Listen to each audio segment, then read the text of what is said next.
નમસ્કાર વાયએનએન ન્યૂઝમાં આપનું સ્વાગત છે। સમાચારમાં વાત કરીએ તો ગઈકાલે ઇન્ડિયા ન્યૂઝીલેન્ડ મેચ હતી, જેમાં ઇન્ડિયાની પહેલી બેટિંગમાં 255 રનનો ટાર્ગેટ ન્યૂઝીલેન્ડને આપવામાં આવ્યો હતો અને એક પછી એક ન્યૂઝીલેન્ડની વિકેટ પડવા લાગી।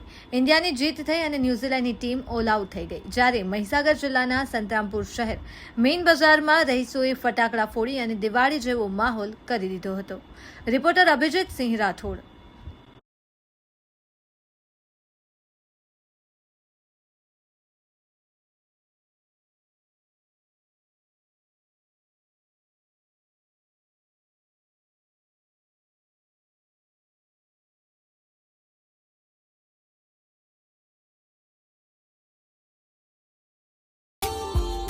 Subscribe now and press the bell icon.